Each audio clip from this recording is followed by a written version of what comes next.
Tu ne vis plus ici, papa. À partir d'aujourd'hui, ce sont mes beaux-parents qui vont occuper ta chambre. » Ces mots sont sortis de la bouche de mon fils avec la froideur de quelqu'un qui éteint une vieille machine, sans prévenir, sans respect, sans une once de considération pour tout ce que j'avais fait pour lui. J'étais assis sur la terrasse, regardant le coucher de soleil, comme je le faisais depuis ma retraite, quand il m'a annoncé la nouvelle comme si c'était la chose la plus normale au monde. Il n'y a pas eu de discussion, pas de café partagé, juste un communiqué. À partir de cette nuit-là, je devrais trouver un autre endroit où vivre. Et pire encore, le même jour, ses beaux-parents sont arrivés avec des valises, des embrassades et même un gâteau dans les mains, comme s'ils allaient visiter un hôtel de luxe. Mais c'était ma maison, mon foyer, l'endroit où j'avais élevé mon fils et enterré ma femme. Cela m'a transpercé de l'intérieur comme un éclat, mais je n'ai pas réagi. Je suis resté silencieux parce que j'avais déjà tout compris. Et tu sais ce que j'ai fait? Je suis parti avec un sac poubelle noir dans les mains, de la même façon que beaucoup se débarrassent des détritus. Mais j'ai laissé quelque chose sur la table de la cuisine, une enveloppe Kraft, discrète, avec un document à l'intérieur. Personne n'y a prêté attention. Claire, ma belle-fille, était occupée à décorer les assiettes avec des couverts en argent empruntés, pendant que son beau-père ouvrait déjà une bière et s'installait dans mon canapé. Mon fils était au barbecue, comme s'il était le roi de ce petit coin, sauf qu'il avait oublié un détail. Ce papier que j'avais laissé n'était pas juste un avis, c'était l'acte de propriété signé et enregistré chez le notaire. Il indiquait, en grandes lettres, que cette maison avait été vendue et le nouveau propriétaire arriverait le jour de la fête. Je m'appelle Alain, j'ai 73 ans. Et cette histoire que tu vas entendre n'est ni une invention ni un épanchement. C'est un message pour tous ceux qui pensent qu'un père est une obligation, qu'un vieux est un poids mort, que la gratitude a une date d'expiration. Je suis de Riom, dans le Puy-de-Dôme. Je suis né dans un berceau d'argile battue et j'ai été élevé à la base de la bêche et de la foi. J'ai perdu mon père à 10 ans dans une inondation qui a emporté même notre potager. Ma mère a tenu bon et nous a élevés avec courage. À 14 ans, je suis venu à Lyon. J'ai dormi en pension. J'ai lavé les sols d'épicerie. J'ai été coursier puis contrôleur de bus. Presque 20 ans à presser des boutons et à rendre la monnaie. Quand je suis devenu chauffeur de bus, j'ai pensé que ma vie allait s'améliorer, et elle s'est effectivement améliorée. J'ai rencontré Louise qui travaillait dans une boulangerie avenue de la République. Nous nous sommes mariés. Elle était ma terre ferme. Elle m'a donné un fils, un seul. Et pour lui, j'ai tout fait, même ce que je ne pouvais pas. La maison où tout s'est passé, j'ai commencé à la construire quand mon fils portait encore des couches. Elle était petite au début, 2 pièces seulement. Mais chaque brique a été posée avec la sueur, chaque porte avec l'espoir. Quand ma retraite est arrivée, j'ai terminé les travaux et je l'ai mise à son nom. C'était une promesse que j'avais faite à Louise avant qu'elle ne meure. Laisse-la lui, Alain. Nous avons vécu ce que nous avions à vivre. Maintenant, c'est son tour. Louise est partie en dormant, sans douleur, mais elle m'a laissé une douleur permanente. Seulement, j'avais encore Rodolphe, et je pensais que cela suffisait, jusqu'à ce jour.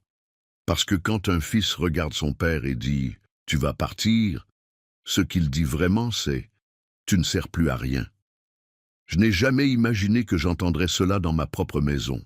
Sur le moment, je me suis levé lentement, j'ai pris ma Bible, mes vêtements et une photo de Louise qui était sur la table de chevet. Je suis parti en marchant sans me retourner. Mais avant de partir, j'ai laissé l'enveloppe avec l'acte de propriété. À ce moment-là, personne ne s'en souciait, mais il allait le regretter. Alors, écoute jusqu'à la fin, et si cette histoire te touche, commande ce qui t'a le plus marqué, et dis-moi aussi d'où tu nous écoutes. J'aime vous connaître. N'hésite pas à suivre la chaîne. Chaque jour, il y a une nouvelle histoire que tu pourrais avoir besoin d'entendre.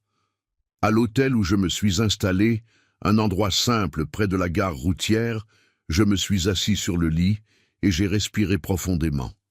Le ventilateur faisait un bruit ancien et l'odeur de moisi me rappelait l'époque où je dormais en pension quand j'étais jeune. Mais là, pour la première fois depuis des années, j'ai réussi à penser clairement. J'avais été fou, naïf. J'ai cru que donner la maison, la voiture, ma vie ferait que mon fils m'aime davantage. Mais l'amour qu'on achète avec des choses meurt avec le temps. Et ce qui est resté en moi cette nuit-là, c'était juste le silence. Un silence plein de rancœur, mais aussi d'un plan. Parce que je n'avais jamais fait enregistrer le transfert de la maison. Le document de donation que j'avais signé n'avait jamais été porté chez le notaire. J'étais encore légalement propriétaire de tout. Et cela changeait tout. Cette même nuit, j'ai appelé André, un ami de l'époque de la gare routière. Aujourd'hui, il est avocat de ceux qui sont respectés, qui portent un blazer et parlent doucement. Je lui ai tout raconté. Il a écouté en silence, puis a dit « Alain, tu veux la justice ou la vengeance ?» J'ai répondu « Ni l'une ni l'autre. Je veux juste qu'il sache que je ne suis pas jetable. » Le lendemain, la maison a été vendue rapidement, directement. Il s'est occupé de tout. Et le nouveau propriétaire était quelqu'un qui tenait à accompagner l'ancien propriétaire au moment opportun. Pendant ce temps, il vivait comme si tout était une fête. Je les ai vus sur les réseaux sociaux, table dressée, barbecue allumé, son beau-père dans le hamac buvant du vin. Et le plus cruel de tout, mon petit-fils, Louis, courant dans le salon avec le jouet que j'avais offert à Noël dernier. Il ne comprenait pas encore ce qu'il m'avait fait, mais un jour, il comprendra. Le samedi, c'était le déjeuner officiel de bienvenue. Les voisins étaient invités, ma belle-fille s'était apprêtée. Mon fils avait mis la chemise bleue qu'il avait reçue pour mon anniversaire, mais quand la sonnette a retenti et que je suis apparu avec le nouveau propriétaire à mes côtés, le temps s'est arrêté et le regard de mon fils n'a plus jamais été le même. Quand il a ouvert la porte et m'a vu là, debout au portail avec ma chemise repassée et le regard ferme, il n'a même pas cligné des yeux. Il est resté muet, la bouche à demi ouverte, comme quelqu'un qui a oublié de respirer. À mes côtés, le nouveau propriétaire de la maison a ajusté ses lunettes sur son visage et a tenu sa mallette noire sous le bras. Il n'était pas nécessaire de dire quoi que ce soit. Cette image parlait d'elle-même. Le silence de l'arrivée pesait plus que n'importe quelle parole. L'odeur de la viande au barbecue, les voix animées à l'intérieur, tout s'estompait. Dans sa tête, il ne restait qu'une chose. Qu'est-ce que ce vieux fait ici? Mais il n'a pas eu le temps de demander, parce que l'homme qui était à mes côtés est entré en premier, et je l'ai suivi. Pour la première fois, j'entrais dans mon ancienne maison, en tant qu'invité. Claire est sortie de la cuisine avec un plateau dans les mains et s'est arrêtée au milieu du couloir. Son beau-père s'est levé du fauteuil où j'avais l'habitude de faire la sieste et est resté debout sans comprendre. Mon petit-fils a couru vers moi en criant « Papy !» et cela a failli me détruire de l'intérieur. Mais je me suis retenu. La scène était étrange pour tous, sauf pour moi. Je savais exactement ce que je faisais là. Le salon était toujours le même. Mur avec ce ton beige un peu délavé, le porte-photo avec la photo de leur mariage, toujours au même endroit. Mais l'atmosphère, elle avait changé. C'était l'odeur de la surprise, de la peur, de la conscience coupable. Le nouveau propriétaire a sorti les documents de sa mallette et les a posés sur la table basse, juste devant mon fils, et a dit « Bonjour, je m'appelle Stéphane. Je viens présenter officiellement ma propriété. Cette maison, messieurs, est maintenant la mienne. » Le visage de mon fils s'est effondré. Il me regardait Stéphane, regardait les papiers, comme s'il s'attendait à ce que tout cela soit une plaisanterie. Mais ce n'était pas le cas. Il s'est tourné et a demandé presque dans un murmure « Tu as vendu la maison, papa ?» J'ai juste hoché la tête. Il a essayé de rire comme quelqu'un qui essaie d'échapper à un cauchemar. « Mais tu avais dit que tu me l'avais donné. » Et là, j'ai parlé pour la première fois depuis longtemps avec fermeté. Je l'ai donné, Rodolphe. J'ai donné tout ce que j'avais. Mais tu n'as jamais compris que donner ne signifie pas disparaître, que donner n'est pas synonyme d'être jeté. Il est devenu pâle, s'est assis sur le canapé. Claire est allée dans la chambre et son beau-père a quitté la maison sans dire un mot. Il a disparu sur le trottoir sans regarder en arrière, mais j'étais toujours là et mon petit-fils me serrait toujours par la taille, sans comprendre la moitié de ce qui se passait. Alors je me suis baissé et lui ai dit « Tu vas encore beaucoup grandir, mon petit, et tu apprendras qu'on prend soin de l'amour, on ne le jette pas. » Il m'a regardé et a acquiescé sans bien comprendre, mais en me serrant encore plus fort. À ce moment-là, la maison n'était plus la même. L'atmosphère était différente. La honte se répandait sur les murs, sur les cadres, dans les coins où un jour avait existé le respect. Stéphane, avec toute la politesse du monde, leur a demandé de libérer la maison dans les 48 heures. Il n'en avait pas besoin. Sa présence là était déjà une sentence. Mon fils n'a pas pleuré, n'a pas demandé pardon, il est juste resté silencieux. Et cela a fait plus mal que n'importe quel cri, parce que c'est dans ce silence que j'ai compris. Il ne regrettait pas de m'avoir expulsé. Il désespérait de perdre ce qu'il pensait lui appartenir, et c'est la partie la plus dure à avaler. Je suis parti tranquille. Sur le trottoir, j'ai senti le vent sur mon visage comme si je revenais d'une guerre, et d'une certaine manière, c'était exactement cela, une guerre silencieuse, où celui qui se tait gagne parfois. J'ai pris un taxi et je suis retourné à l'hôtel. En chemin, j'ai demandé au chauffeur de faire un détour dans la rue où j'avais vécu avec Louise pendant plus de 30 ans. Je suis passé lentement devant l'école où Rodolphe avait étudié. Je me suis souvenu des fois où je sortais du travail et j'allais directement le chercher, juste pour le voir sourire avec son sac à dos, de la façon dont il disait « Je t'aime, papa » devant tout le monde. Le même garçon qui, maintenant adulte, avait échangé son père contre un beau-père profiteur et un nouveau barbecue. Cette nuit-là, je n'ai pas réussi à dormir. Je suis resté assis à regarder le plafond, me souvenant des conversations avec Louise sur la terrasse, des promesses que nous avions faites, des prières qu'elle faisait avant de dormir, et je me suis souvenu de quelque chose qu'elle m'avait dit une des dernières nuits. « Ne donne pas tout de toi, Alain. Parce que parfois, le cœur de celui qui reçoit n'est pas prêt. » À l'époque, j'avais pensé qu'elle exagérait. Aujourd'hui, je vois qu'elle ne faisait que me préparer, comme elle l'avait toujours fait. Le lendemain, je suis allé prendre un café dans la boulangerie que nous fréquentions. Le propriétaire, M. Gérard, m'a reconnu de loin, s'est assis avec moi, nous avons discuté, et il m'a dit quelque chose qui m'est resté dans la tête le reste de la journée. « Alain, il y a des gens qui ont besoin de perdre pour apprendre, mais il y a des gens qui n'apprennent que quand ils perdent ce qui n'aurait jamais dû être donné. » Cela m'a frappé comme un coup de feu silencieux. Parce que c'était ça, j'avais trop donné. J'avais dépassé ce qu'un père devait être, et mon fils avait confondu amour et obligation, affection et commodité, présence et poids. Après ce jour, je ne suis plus jamais retourné dans cette rue, je n'ai plus voulu savoir où il était allé, mais j'ai appris par des connaissances qu'ils avaient déménagé dans un appartement loué, petit, sans cour, sans terrasse, sans âme. Claire avait repris le travail. Le beau-père avait disparu, et Rodolphe, eh bien, il ne m'a plus jamais parlé. Aucun appel téléphonique, aucun message, rien. Mais tu sais ce qui est pire? Je m'y attendais déjà. Ce qu'il ne comprendra jamais, c'est que ce jour-là, je ne suis pas revenu pour me venger.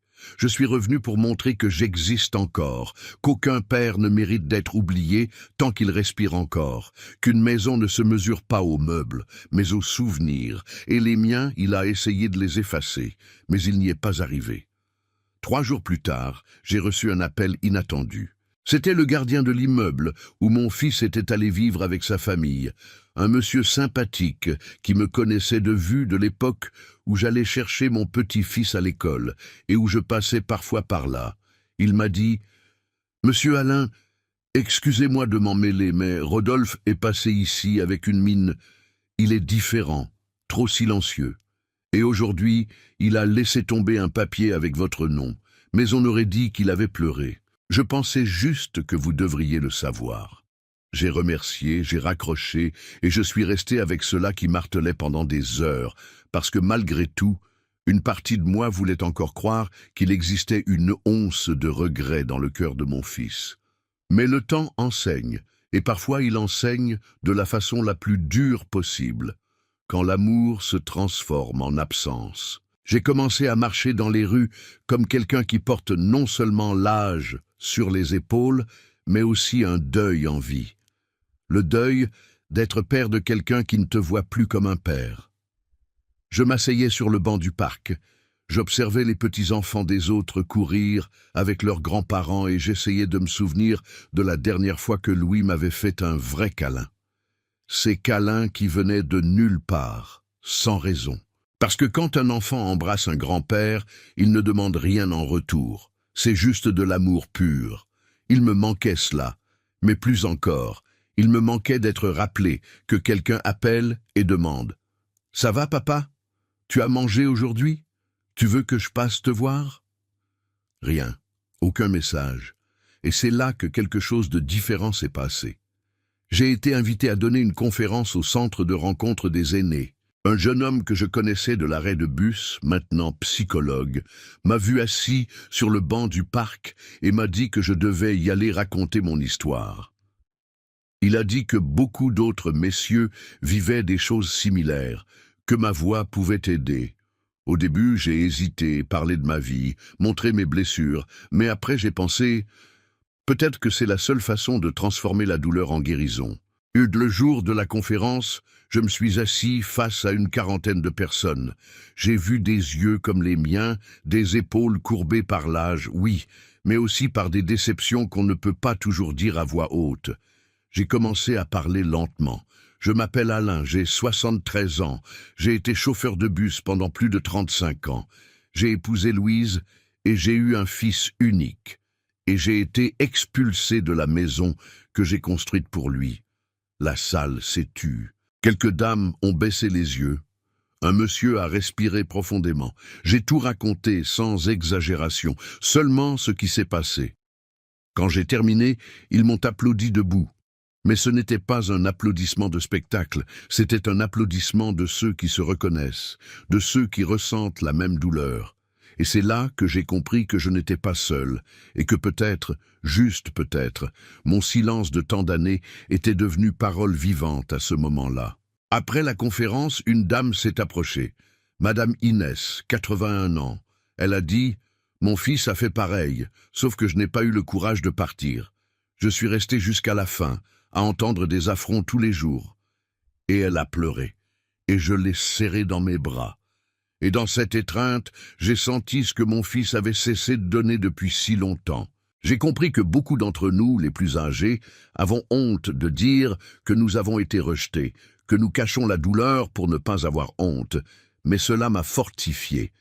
La douleur partagée devient racine, et là où il y a des racines, il y a de la résistance. Les jours suivants, j'ai commencé à participer davantage aux cercles de discussion, aux promenades en groupe, au café du mercredi. Et chaque jour, j'ai connu une nouvelle histoire de père, de grand-père, de mère, tous avec des marques cachées, mais prêts à continuer à vivre. C'était comme si la vie m'avait montré que, même rejeté par les miens, je pouvais encore être utile pour d'autres. Et c'est alors que, un soir, assis sur la terrasse du centre, mon téléphone a sonné, numéro inconnu. J'ai décroché et j'ai entendu une petite voix hésitante. « Papy ?» C'était Louis. Je suis resté muet un instant. Je ne m'y attendais pas. « Salut, mon fils, ça va ?» Il a hésité. « Oui, c'est que papa ne me laisse pas t'appeler, mais j'ai pris le portable de maman. J'ai vu ta photo sur une affiche ici au collège. Tu vas donner une conférence ici demain ?» J'ai eu le cœur serré. C'était un collège public, petit, où il donnait la parole aux personnes âgées pour raconter leurs histoires. Je ne savais même pas que c'était là. J'ai juste accepté parce qu'il me l'avait demandé par lettre. J'ai répondu la voix nouée. « Oui, Louis, oui. » Il a souri. « Alors je vais rester au premier rang. » L'appel a été coupé peu après, mais cette voix que je n'entendais plus depuis des mois, elle a rallumé quelque chose ici à l'intérieur. Pas d'espoir en mon fils, mais la certitude que le petit-fils avait encore une salvation. La nuit est tombée lentement. Je suis retourné dans ma chambre et j'ai prié. Pour la première fois depuis longtemps, j'ai prié à voix haute. J'ai demandé à Dieu de m'aider à ne pas durcir le cœur, parce que c'est ce que fait le rejet. Il vous dessèche de l'intérieur. Mais là, à ce moment-là, avec la voix de Louis qui résonnait encore, j'ai senti que quelque chose changeait. Je ne savais pas quoi, ni où cela allait me mener, mais j'ai su, au fond de l'âme, que l'amour qu'on donne vraiment revient un jour, même si cela prend du temps, même si cela vient par les mains de quelqu'un de plus jeune, de plus pur, de plus sincère. Le lendemain matin, je suis arrivé tôt au collège. Le gardien m'a reconnu grâce à l'affiche à l'entrée et m'a dit qu'il m'attendait avec du café et une chaise réservée à la bibliothèque. Pendant que je marchais dans le couloir étroit, j'ai vu les panneaux pleins de dessins, de petites lettres de la fête des pères, de messages d'élèves. Et c'est là que, sur un panneau de 5e, j'ai vu une feuille collée avec du scotch déjà à moitié décollé sur les bords. C'était un travail de classe. « Qui est ton héros ?» Je me suis approché. Un à un, les noms apparaissaient. Ma mère parce qu'elle travaille beaucoup, mon oncle parce qu'il prend soin de moi, mon frère parce qu'il est drôle. Et là, juste au milieu, c'était écrit d'une écriture soignée, « Mon héros, c'est mon grand-père ». Parce qu'il conduisait des bus et emmenait les gens en sécurité. Il me racontait des histoires de quand il était jeune. Il m'a appris à respecter les personnes âgées. Il est fort, même en étant vieux, c'est mon papy, Alain. Signé Louis. Mes yeux se sont remplis d'eau, mais je n'ai pas pleuré.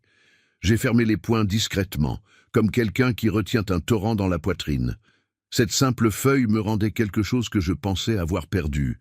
Ma place, non pas comme propriétaire de maison ou chef de famille ou homme de respect, mais comme grand-père, comme quelqu'un qui compte encore pour quelqu'un. Je suis entré dans la bibliothèque avec un nœud dans la gorge. Les enfants étaient assis par terre en cercle. Louis était là, m'a vu et m'a fait signe. Son regard, mon Dieu, avait de la nostalgie et aussi de la peur. Peur que je ne sois plus là, que j'ai disparu pour de bon. J'ai commencé à parler non pas de la trahison de mon fils, mais de la valeur de la mémoire, des choses qui restent vraiment, des histoires. J'ai dit que conduire un bus n'était pas seulement aller d'un point à un autre, c'était voir la ville changer, les gens grandir, les quartiers se transformer. J'ai raconté comment j'avais rencontré Louise, comment elle aimait s'asseoir au siège avant et poser des questions justes pour engager la conversation. Les enfants ont ri et puis, sans planifier, j'ai sorti un vieux portefeuille de ma poche et j'ai pris une photo ancienne. C'était Rodolphe, petit sur mes genoux, avec une casquette rouge et une dent qui manquait. J'ai levé la photo lentement et j'ai dit « Celui-ci, c'est mon fils, et ce moment a été le plus beau jour de ma vie. » Il avait gagné une glace gratuite parce qu'il était tombé et s'était blessé au genou, et même en pleurant, il m'a serré dans ses bras et a dit « Papa, quand je serai grand, je veux être comme vous. » Le silence a envahi la salle. Les enfants regardèrent fixement. J'ai continué. On grandit, les enfants grandissent et parfois ils se perdent. Mais n'arrêtez jamais d'aimer ceux qui ont pris soin de vous quand vous ne saviez même pas marcher. À ce moment-là, Louis s'est levé avec le visage rouge, a traversé le cercle et est venu vers moi. Il m'a serré dans ses bras devant tout le monde, fort, longtemps. Et là, au milieu de cette bibliothèque simple, j'ai pleuré pour la première fois depuis longtemps.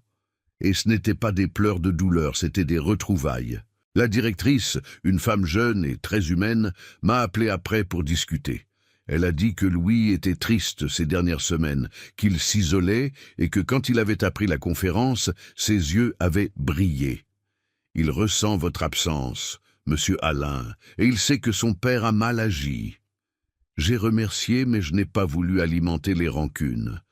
J'ai juste dit que si Louis voulait me voir, il le pouvait, que je n'allais plus disparaître. À la sortie du collège, Louis m'a tiré par le bras. « Papy, je peux te montrer quelque chose. » Il m'a emmené au fond de l'école, près de l'aire de jeu, où il y avait un panneau des élèves. Il a pointé du doigt une photo collée avec un aimant. C'était une photo que nous avions prise il y a plus d'1 an au petit parc. Lui, moi et un chien errant qu'il adorait. La légende écrite à la main disait « C'est le jour le plus heureux de ma vie ». Je ne savais pas que cette photo existait là, ni qu'elle signifiait tant, mais à cet instant, tout a pris sens. J'ai pris congé avec un baiser sur son front, et j'ai promis « Je reviendrai ici plus souvent ».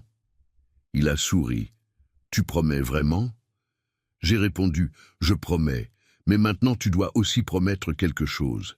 N'oublie jamais ceux qui t'aiment vraiment, même s'ils sont parfois loin. » Il a acquiescé, serrant ma main avec force. Je suis retourné à l'hôtel, le cœur réchauffé. Pour la première fois depuis que j'avais été expulsé de la maison que j'avais construite, j'ai senti que quelque chose en moi revenait à sa place.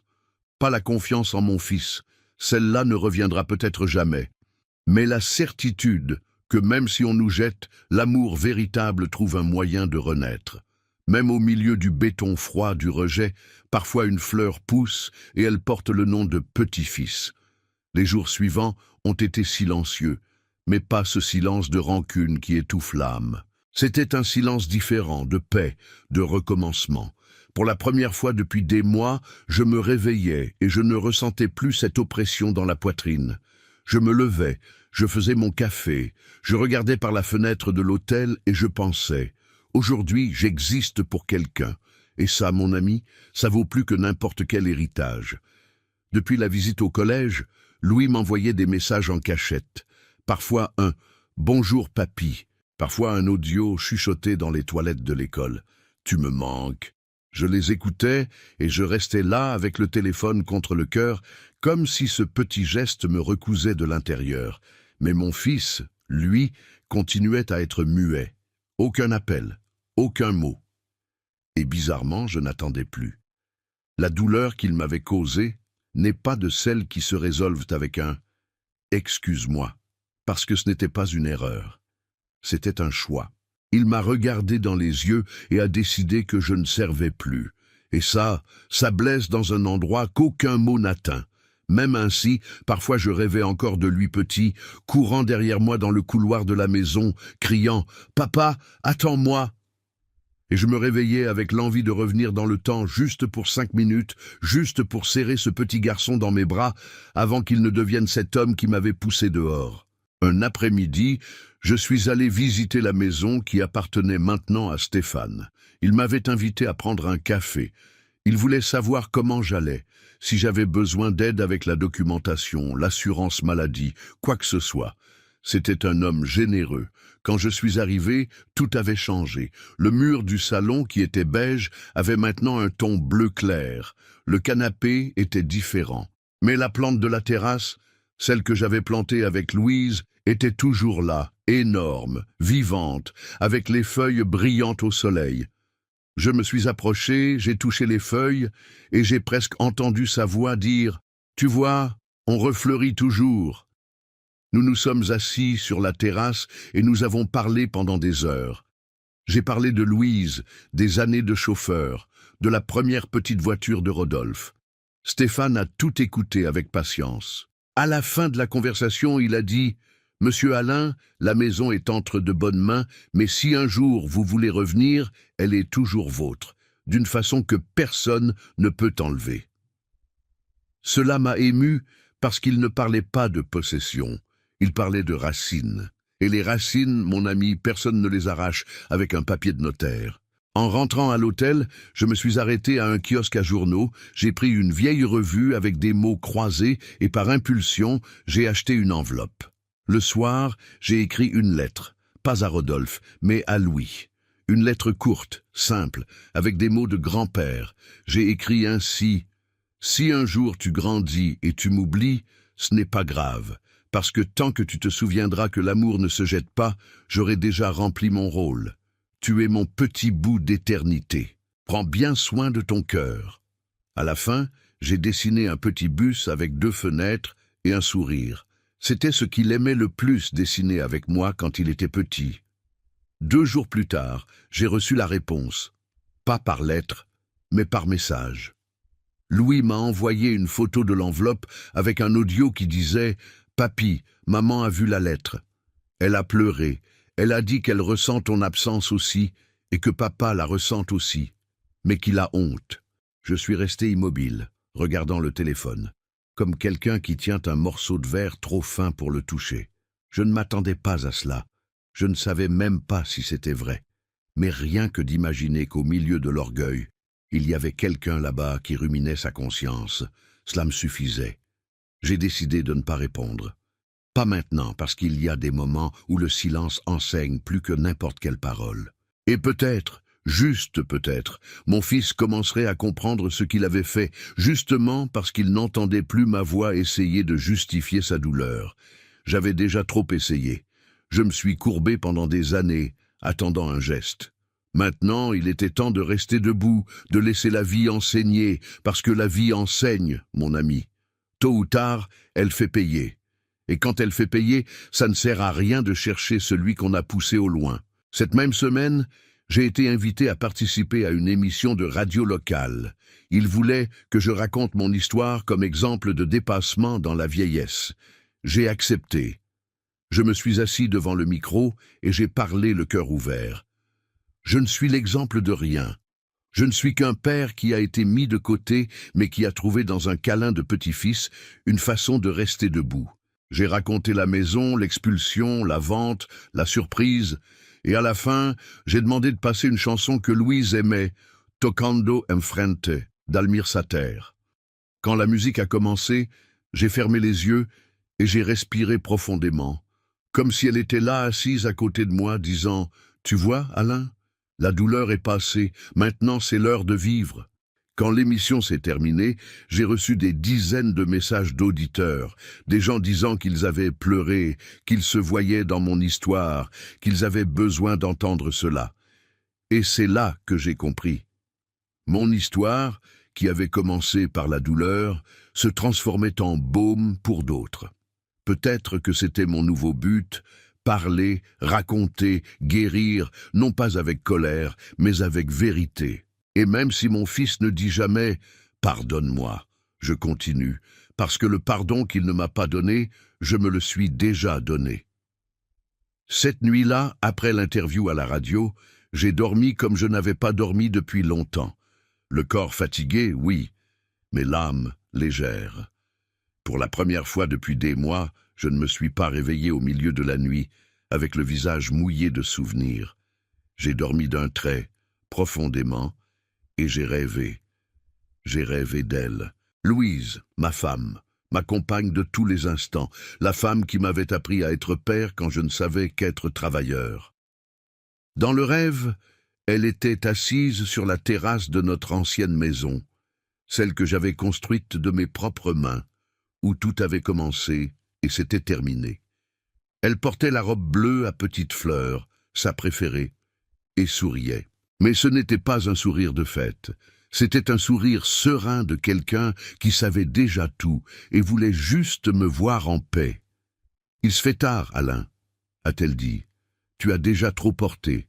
Il est temps de lâcher prise. » Dans le rêve, j'ai regardé autour de moi et j'ai vu des cartons par terre, des vêtements, des portraits, des outils, tout empilé, comme dans un déménagement. J'ai répondu, mais il y a encore des choses ici à l'intérieur, des choses qui n'entrent dans aucune boîte. Et elle a souri de nouveau. Ce sourire qu'elle faisait quand elle savait que je résistais à la vérité. Ces choses-là, le temps les porte pour toi, mais seulement si tu le laisses faire. Le poids de la rancune n'est pas à porter après 70 ans. J'ai réveillé le cœur qui battait fort. Il était 5h30 du matin. La fenêtre de la chambre d'hôtel laissait déjà passer le bleu faible du jour naissant. Je suis resté assis sur le lit avec ces paroles qui résonnaient dans ma tête. Il se fait tard. Et j'ai compris que ce rêve n'était pas de la nostalgie. C'était un message. Je me suis levé, j'ai mis la bouilloire sur le feu, j'ai fait mon café et je suis resté à regarder par la fenêtre, les lumières des voitures qui passaient, le son étouffé de la ville qui se réveillait, tout semblait plus clair. Et là, seul, dans cette petite chambre serrée, j'ai pris une décision. J'avais besoin de partir, non pas pour fuir, mais pour recommencer. Cela ne servait plus à rien d'attendre que mon fils frappe à la porte. Il avait déjà fait son choix, et moi, enfin, j'étais prêt à faire le mien. J'ai commencé à organiser mes affaires, peu de vêtements, une boîte avec des documents et un dossier où je gardais tout de Louise. Photos, lettres, son alliance. J'ai appelé Stéphane et j'ai dit « Mon ami, je pense à changer de ville, recommencer dans un endroit plus calme. Tu connais un endroit à louer ou une maison bien et pas chère ?» Il a répondu immédiatement. Il y a une ferme à Sancerre, petite mais belle. Si tu veux, elle est à toi pour une durée indéterminée. Prends juste soin d'elle. J'ai ri. Tu as l'habitude de me donner des maisons, mon garçon? Il a ri aussi. Je ne fais que rendre ce que tu représentes, monsieur Alain. 2 jours plus tard, j'ai pris le bus pour Sancerre, 2 valises et le cœur plus léger que jamais. Le voyage a été long, mais beau. La route semblait m'embrasser comme si elle disait « Maintenant, c'est ton tour de vivre ». Je suis arrivé à la ferme vers la fin de l'après-midi. Elle était simple, mais pleine de verdure. Un petit étang au fond, 2 chambres, une cuisinière à bois. Je me suis installé calmement. J'ai mis les photos de Louise sur l'étagère du salon, j'ai arrangé le hamac sur la terrasse et je me suis assis. Le silence là-bas était différent. Ce n'était pas le silence de quelqu'un qui avait été abandonné, c'était le silence de quelqu'un qui, enfin, s'était choisi. Cette nuit-là, j'ai fait du riz à l'œuf. J'ai mis un disque vinyle ancien, et là, avec la bouilloire qui sifflait et la musique basse en arrière-plan, j'ai écrit une lettre. Pas à Rodolphe, ni à Louis, mais à moi-même. J'ai écrit ainsi. Tu as survécu, non pas avec colère, mais avec dignité, non pas avec vengeance, mais avec des choix. Tu as été père, tu as été mari, tu as été grand-père, et maintenant, tu es juste Alain. Et cela suffit. Les jours suivants, j'ai commencé à me promener dans la ville. Des gens simples, des rues pavées, l'odeur du pain frais sortant des boulangeries. J'ai rencontré monsieur Antoine, qui vendait des fromages artisanaux, madame Claudine, veuve qui faisait des gâteaux et vivait seule depuis plus de 20 ans. Et Pierre, un garçon de 12 ans qui adorait écouter des histoires et m'appelait « tonton chauffeur ».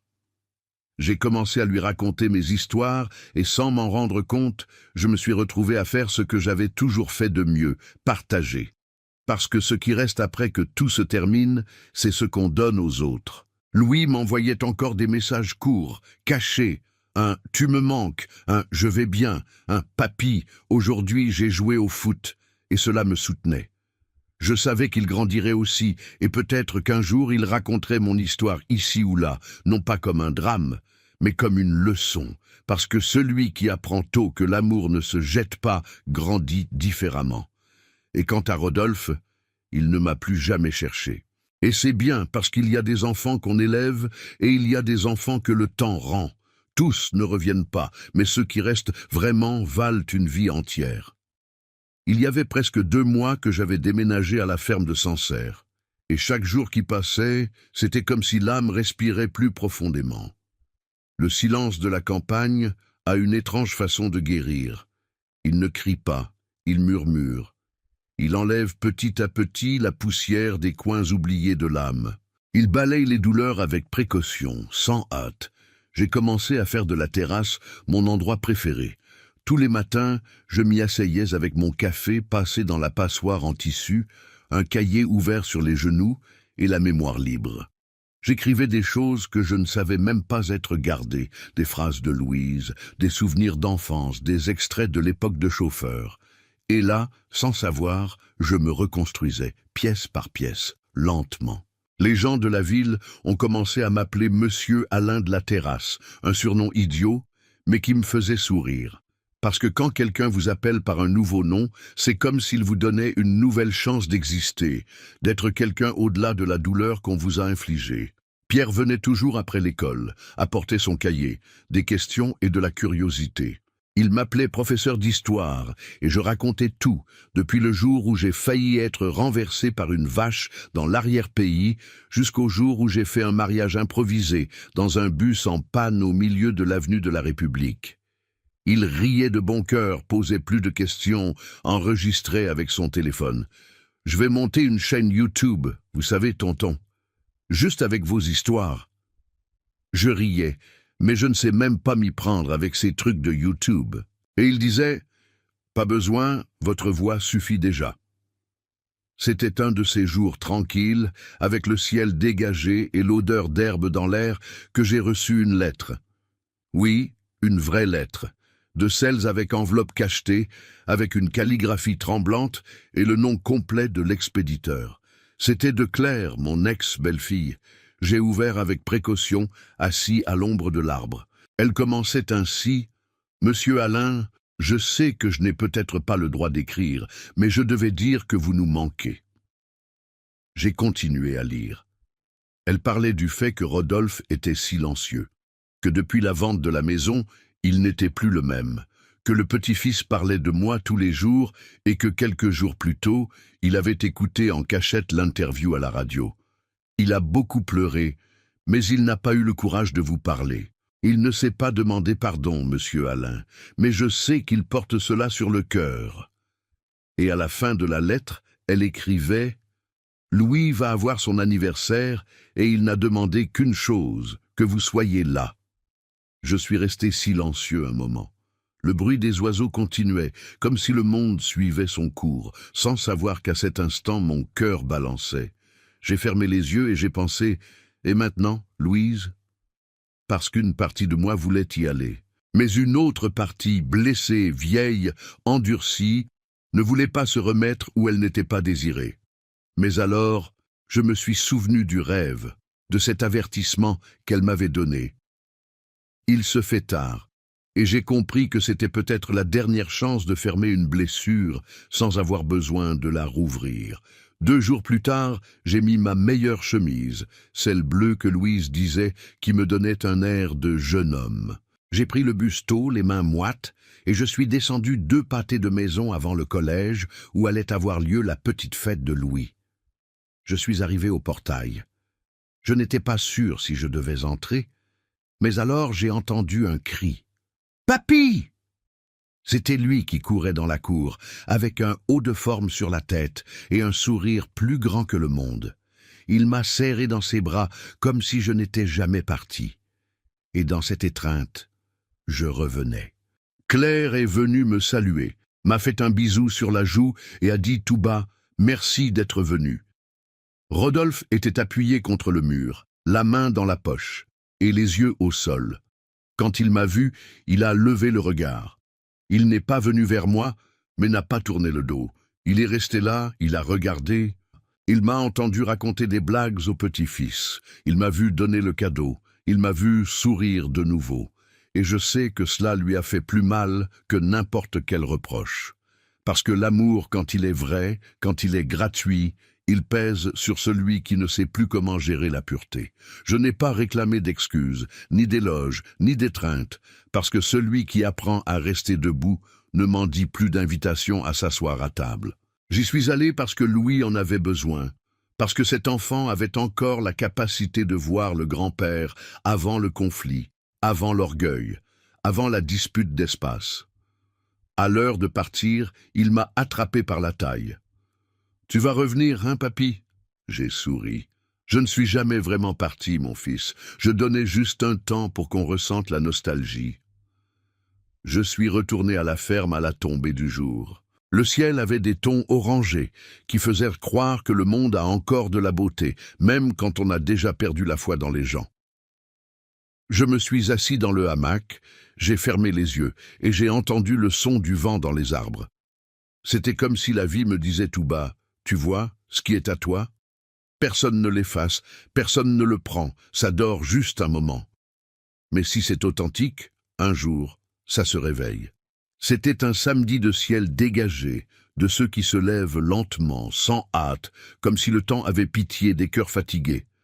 J'étais devant la ferme, accroupi, retournant la terre autour du pied de romarin que j'avais planté quelques jours plus tôt. C'était ma façon de parler avec la vie. Il y a des gens qui parlent avec Dieu à l'église. Moi, je parle en remuant la terre. Je suis resté là un bon moment jusqu'à entendre, au milieu de ce silence de campagne et de vent, le bruit d'une voiture qui s'arrêtait dehors. J'ai d'abord pensé que c'était Pierre qui venait tôt, mais ce n'était pas sa mobilette. Je me suis levé lentement, j'ai tapoté la terre de mes mains et j'ai marché avec le cœur inquiet. Un type d'inquiétude qu'on ressent quand quelque chose d'ancien revient sans prévenir. Et quand j'ai vu, mon monde s'est arrêté. C'était la voiture de Claire. Louis est sorti en premier, les cheveux ébouriffés et les yeux brillants. Puis elle, avec une expression qui mélangeait gêne et courage. Mais c'est celui qui est sorti en dernier qui a fait que mon estomac se serre d'une façon que seul un père comprend. Rodolphe, mon fils, le même qui un jour avait dit que je ne faisais plus partie de sa maison, le même qui m'avait regardé comme si j'étais juste un poids. Il est descendu lentement, avec des pas lents, et n'a même pas essayé de me regarder en face. Il s'est arrêté à côté de la voiture, les mains dans les poches, le regard vers le sol de terre battue. Le temps semblait être passé sur lui de façon dure. Il avait plus de rides sur le visage, les épaules tombantes et un air de quelqu'un qui ne dormait pas bien depuis longtemps. Mais il était là. Louis a couru vers moi et m'a serré dans ses bras sans réfléchir. Et quand un petit-fils vous embrasse de cette façon, serré, sans filtre, c'est comme si tout le bruit du monde disparaissait. « Papy, je t'ai apporté quelque chose. » J'ai souri. « Apporté ? » « Oui. » Et il a tiré ma main comme si c'était une encre qu'il avait retrouvée. Il m'a emmené au fond de la ferme, où lui et Pierre avaient attaché un pneu à un arbre comme balançoire. « Regarde, j'ai appris à faire avec une vraie corde. Pierre a dit que vous aviez enseigné à mesurer le nœud. » J'ai ri les yeux embués. « Tu deviens meilleur que moi, hein ?» Il a souri. « Tu crois que mon papa voudra jouer ici un jour ?» J'ai avalé ma salive. « Qui sait, mon fils ? Qui sait ?» Quand nous sommes revenus devant, Claire avait déjà mis des verres sur la table en bois et servi du jus. Tout simple. Mais à ce moment-là, cela ressemblait à un banquet. Rodolphe continuait là, immobile, comme s'il était un étranger dans sa propre histoire. Et au fond de moi, j'avoue, je suis resté partagé. Une partie de moi voulait demander pourquoi, voulait crier tout ce qui était resté en travers, mais une autre partie, plus fatiguée, plus vieille, plus sage, voulait juste observer. Parce que parfois la douleur enseigne plus en silence que la colère en criant. Après un moment, il s'est approché de la terrasse et pour la première fois depuis longtemps, il m'a parlé « Papa, je peux parler avec vous 1 minute ?» J'ai regardé dans ses yeux. C'étaient les mêmes yeux du petit garçon que j'avais porté dans mes bras pour l'emmener chez le médecin quand il avait eu de la fièvre et tremblait de peur. Les mêmes yeux de quand il m'avait dit qu'il voulait être comme moi. J'ai juste dit « Allons-y ». Nous sommes allés jusqu'au pied de Jabuticaba, le même où il grimpait quand il était enfant pour voler des fruits verts et se plaindre ensuite du ventre. Il s'est arrêté là, les mains dans les poches et la tête basse. Il est resté un moment sans rien dire. Le silence était si dense qu'on pouvait entendre les feuilles tomber, jusqu'à ce que d'une voix tremblante il dise « J'ai eu tort ». Seulement ça, 2 mots. Mais à l'intérieur, il y avait un univers entier de choses qu'il n'avait jamais eu le courage de dire. J'ai eu tort, sans explication, sans justification, sans fioriture. Je suis resté à regarder par terre et pendant un instant, j'ai pensé à tout. Au jour où il m'avait renvoyé, au moment où il avait mis les beaux-parents à ma place, à la fête de célébration, au portail qui s'était fermé dans mon dos, et même ainsi, je n'arrivais pas à le haïr. Pas parce qu'il méritait le pardon, mais parce que je ne méritais pas de porter plus de poids que la vie ne m'en avait déjà donné. Je l'ai regardé. Tu as eu tort, oui. Et ce n'était pas peu, mais je n'attendais pas que tu dises cela, parce que j'ai appris à ne plus rien attendre de celui qui m'avait déjà tout pris. Il a acquiescé, a avalé sa salive.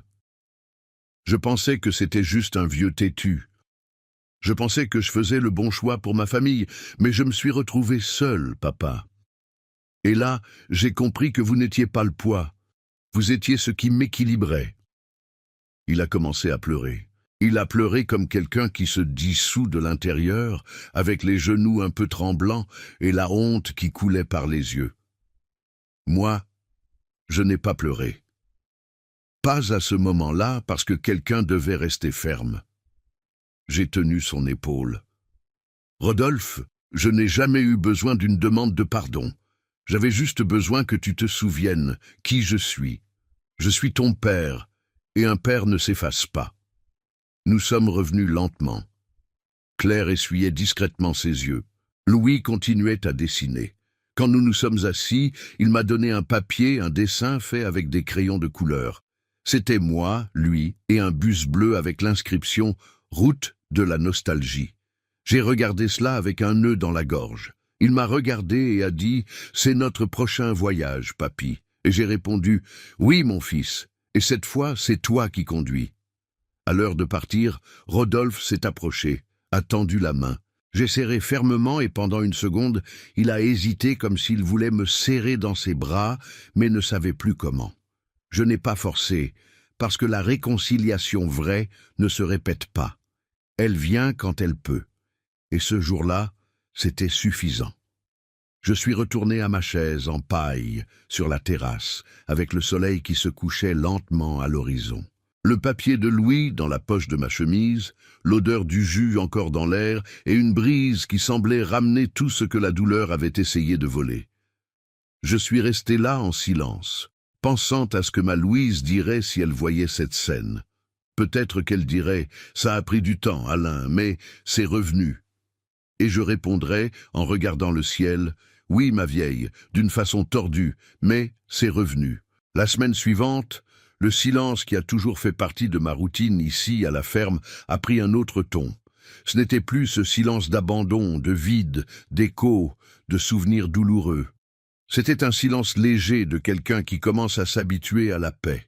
Ce type de paix qu'on ne cherche plus parce qu'un jour on a renoncé à attendre, mais qui apparaît sans frapper et s'assoit à nos côtés comme une vieille amie. Les oiseaux semblaient chanter plus fort. Le vent dans les arbres apportait moins de souvenirs et plus de présence. Et en moi, quelque chose avait changé.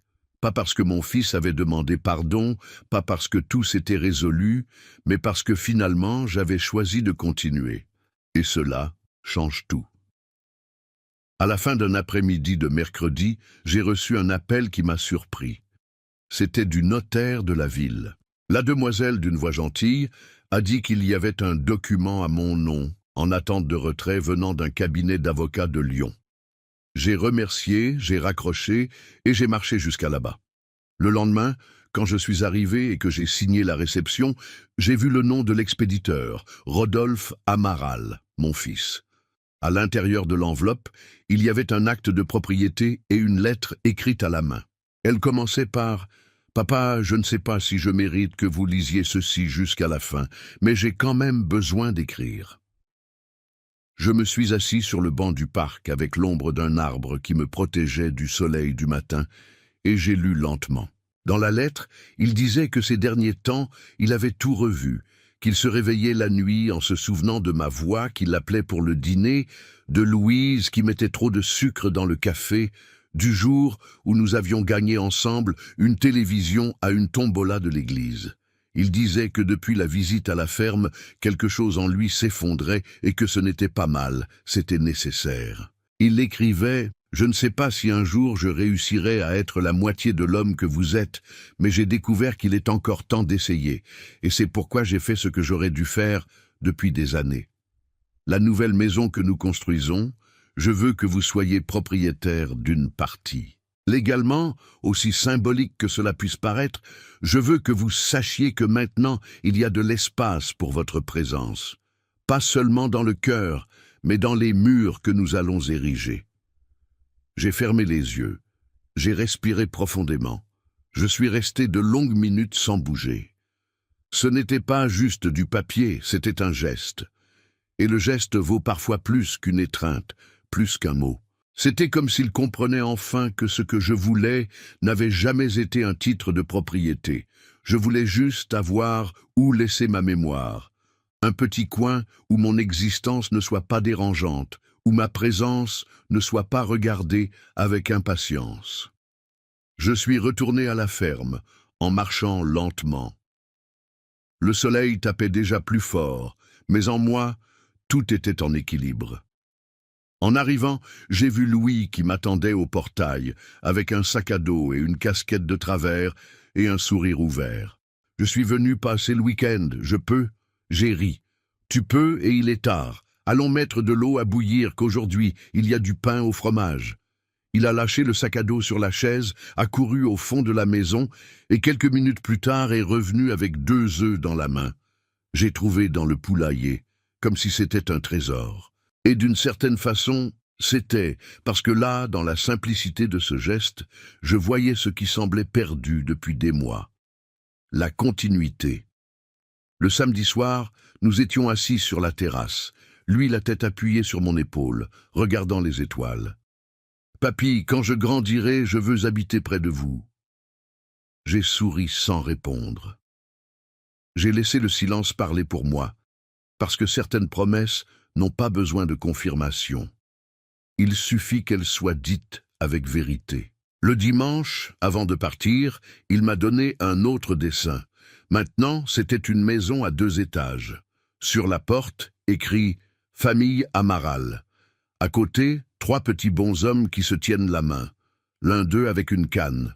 « C'est vous. » Et il a pointé. « Vous voyez ici, vous ne partirez jamais. » Je ne savais pas si je devais rire, pleurer ou le serrer dans mes bras jusqu'à me fatiguer. J'ai fini par faire les 3. Après qu'il soit parti, je suis resté seul de nouveau. Mais c'était un autre type de solitude, une qui ne pèse pas, qui ne serre pas, parce qu'il y a des gens qui vivent entourés de personnes et se sentent quand même vides. Et il y a des gens qui vivent seuls, mais portent en eux toutes les étreintes qu'ils ont reçues avec vérité. Et j'avais des étreintes, j'avais des nostalgies, j'avais des souvenirs qui maintenant ne me coupaient plus, mais me nourrissaient. Cette nuit-là, avant de dormir, j'ai écrit une autre lettre. Je l'ai gardée dans ma Bible, entre les psaumes. Ce n'était pas pour Rodolphe, ni pour Louis, c'était pour moi. J'ai écrit ainsi. « Tu as survécu, tu es tombé, mais tu t'es relevé. Tu as aimé, tu as été rejeté, mais tu n'es pas devenu pierre. Et maintenant tu vis. Pas parce que tout s'est résolu, mais parce que tu as appris à vivre, même quand tout semble sans réparation. La vie, mon ami, garde encore des surprises pour celui qui avait déjà fermé la porte du cœur. Et parfois, ce qui vient après la déception n'est ni vengeance ni revanche, c'est la paix.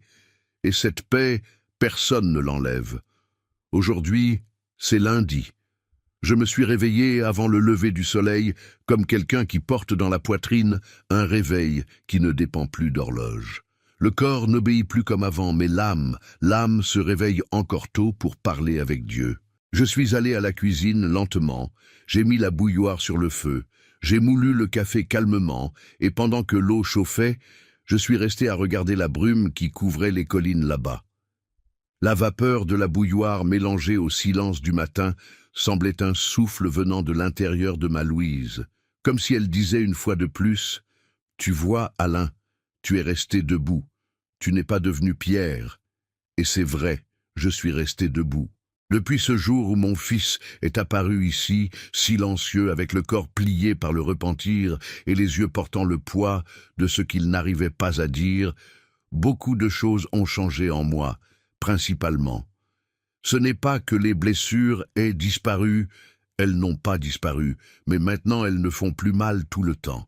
Elles sont devenues des marques, des cicatrices qui parfois démangent quand le temps change, mais qui ne saignent plus. Quand il m'a dit « j'ai eu tort », ce n'était pas un miracle qui m'a guéri, c'était la reconnaissance que même en retard, il savait encore qui j'étais. Et cela m'a redonné une place. Aujourd'hui, il m'appelle de temps en temps. Peu, mais il appelle. La semaine dernière, il est apparu ici avec un paquet de café et un pain fait maison qu'il avait essayé de faire lui-même. Il est dur, mais c'est moi qui l'ai fait, papa. Et il a ri, et j'ai ri avec lui.